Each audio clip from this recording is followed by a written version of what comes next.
번님께 드리는 아침 인사. 오늘의 화두는 번님께 드리는 건강 당부입니다. 급성 복통, 참지 말아야 할 신호들에 주의해야 합니다. 나이가 들수록 몸은 조용히 신호를 보냅니다. 크게 아프다고 외치지 않고 조금 불편하다, 잠시 아프다 말았다는 식으로 말을 걸어옵니다. 배가 아플 때 잠시 쉬면 낫겠지 하고 누워만 계신 적 있으시지요? 하지만 어떤 통증은 우리 몸이 보내는 마지막 경고일 수 있습니다. 다음은 외과 전문의께서 칼럼에 기고한 것을 알기 쉽게 분류하여 재구성한 것입니다. 저는 작년에 복통으로 평생지기 친구를 잃은 아픈 경험이 있어서 오늘 번님께 전하는 건강정보입니다. 특히 복통만큼은 주의를 하셔야 합니다. 특히 노년의 복통은 참는 미덕이 아니라 위험의 시작이 될 수 있습니다.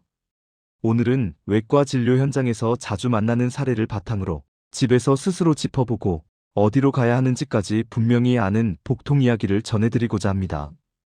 먼저 손으로 짚어보는 간단한 자가 점검.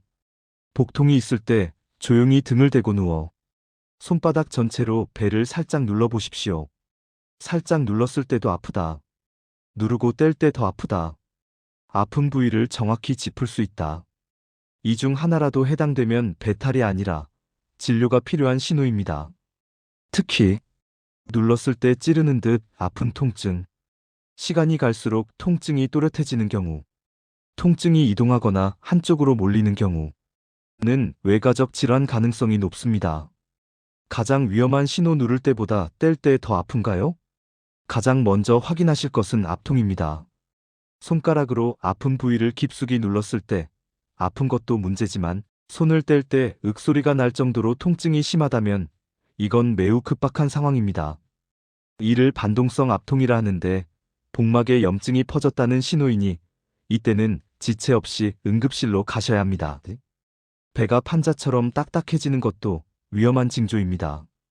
이 통증 위치별로 짚어보는 위험 신호. 손으로 살짝 눌러보며 확인하세요. 오른쪽 윗배가 아프다면, 오른쪽 윗배가 묵직하고 쥐어짜듯 아프다면 담석이나 담낭염일 확률이 높습니다. 특히 기름진 음식을 드신 후 통증이 심하다면 외과를 먼저 찾아가 초음파 검사를 받는 것이 빠릅니다. 의심 질환 담낭염, 담석증. 특징으로 기름진 음식 후 통증과 속 울렁거림이 있습니다. 이때에는 외과 또는 소화기내과에 가셔야 합니다. 오른쪽 아랫배가 아프다면, 특히 칼로 찌르듯 아프다면 우리가 흔히 말하는 맹장염충수염일 가능성이 큽니다. 처음에는 명치 근처가 답답하다가 서서히 오른쪽 아래로 통증이 내려오기도 합니다. 이건 수술이 필요할 수 있으니 고민하지 말고 외과로 가셔야 합니다.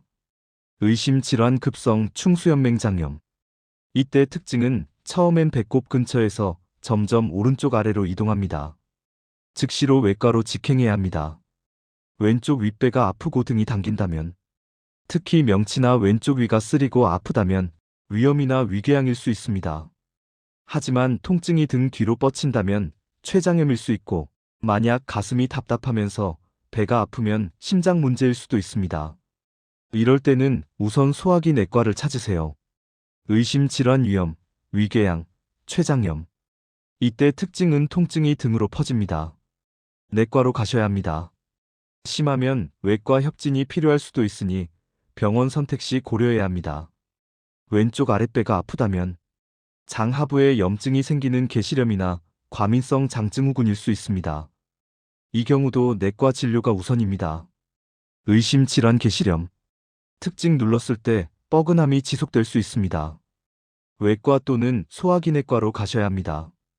명치가 아프다면 의심 질환 위십이지장 질환, 췌장염일 수 있습니다. 드물게 심장질환이 복통으로 나타나기도 합니다. 내과로 가시되 통증이 심하면 응급실로 가야 합니다. 배꼽 주위가 아프다면 의심 질환 소장염. 특징은 설사와 미열이 동반됩니다. 내과로 가셔야 합니다. 아랫배골반 쪽 통증, 요로결석이나 방광염이 의심되고 여성의 경우 난소질환이 의심됩니다. 이때는 비뇨의학과나 산부인과 혹은 외과에 가셔야 합니다. 배 전체가 아프다면, 특히 배 전체가 뒤틀리듯 아프고 가스가 안 나온다면 장이 막히는 장폐소일 수 있습니다. 이건 응급 상황이니 바로 큰 병원을 찾으셔야 합니다. 의심 질환으로 장폐쇄나 복막염일 수 있습니다. 배가 단단해지고 숨쉬기도 불편하면 생명이 위급한 경우가 많습니다. 즉시 대형 병원 응급실 외과로 빨리 가셔야 합니다. 3. 이런 경우는 괜찮아졌다 해도 위험합니다. 아팠다 괜찮아졌다가 다시 아픈 경우. 가장 속기 쉬운 것이 심하게 아프다가 잠시 통증이 가라앉는 경우입니다. 이는 병이 나은 게 아니라 오히려 염증 부위가 터져서 일시적으로 압력이 낮아진 것일 수 있습니다. 그 직후에 복막염이라는 무서운 병으로 번지니 통증이 있다가 사라졌더라도 반드시 병원을 찾아가셔야 합니다. 열, 구토, 설사, 혈변이 동반될 때, 손으로 눌렀을 때 통증이 분명할 때, 이는 병이 가라앉은 것이 아니라 더 깊어졌다는 신호일 수 있습니다. 맺는 말, 번님, 복통은 나이 들수록 더 조심해야 할 몸의 경고음입니다. 참는다고 해결되지 않고 늦으면 치료가 아니라 수술과 생명의 문제로 이어질 수 있습니다. 조금 아픈데? 이 말이 떠오를 때가 바로 병원을 찾을 때입니다. 손으로 짚어보고 위치를 기억하고 내과인지 외과인지를 알고 움직이는 것. 그 작은 판단이 번님의 하루를 그리고 남은 삶의 시간을 지켜줍니다. 오늘도 부디 아프기 전에 살피고 늦기 전에 움직이시는 하루가 되시길 바랍니다.